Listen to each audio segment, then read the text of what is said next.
Your first painting exercise is making chromatic black mixtures. Please label this on the top of your page. For this exercise, you will need the following materials: your palette and palette knife, a 3/4 inch flat brush, a jar of water, a rag to wipe your brush on, and the paint colors ultramarine blue, burnt umber, and titanium white. Now that we're set up, let's start mixing the color. The initial goal will be to mix a neutral chromatic black. Chromatic black is a version of black made from mixing two dark colors together. Chromatic comes from chroma, which is Greek for color. In our case, we will make this color from ultramarine blue and burnt umber, which are a dark blue and a dark brown. Chromatic black is mixed so that you can control color temperature, or how warm or cool your painting looks. With our specific color palette, a cool chromatic black painting will look more blue, and a warm chromatic black painting will look more brown. To start, squirt out a quarter-sized dollop of each color in separate spots on your palette. The goal is to keep these colors independent from the new color you're mixing. Using your palette knife, carefully take a bit of each color and mix them together. I recommend starting with equal proportions and going from there. Combine them with your palette knife until the mixture appears consistent. There should be no visible streaks of the original colors. Now, look closely at the mixture to assess its color temperature.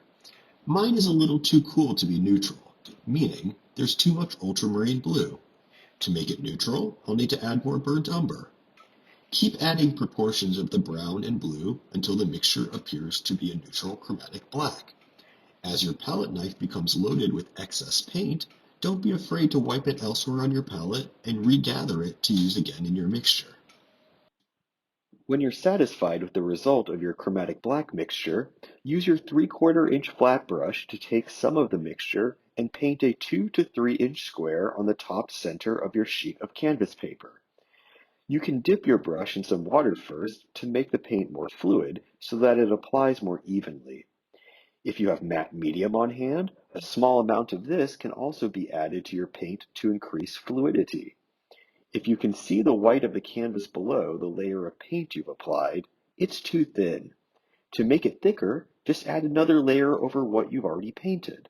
To the same degree, if your paint is too thick and has a visible texture, you can use a wetted brush to smooth out the edges and spread the paint around on the canvas surface. When you have completed this, use a pen or pencil to label the square neutral.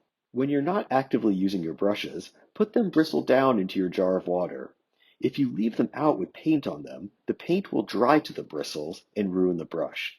You should also get in the habit of cleaning your brush in the water and wiping it on your rag between each paint mixing. This avoids having your previously mixed color taint the new one. Now that you've mixed your neutral chromatic black, take some of that original mixture to the side and mix two more versions of the color, one that is intentionally cool and one that is intentionally warm. Both should still appear black, meaning not just a dark brown or dark blue, but should be just warm or just cool of the original neutral color. One helpful tip for making color comparisons is to take some of the mixed paint onto your palette knife and hold it right up to the color you're comparing it to. When the colors look good, add them to either side of the neutral mixture and label them with the corresponding warm and cool designations.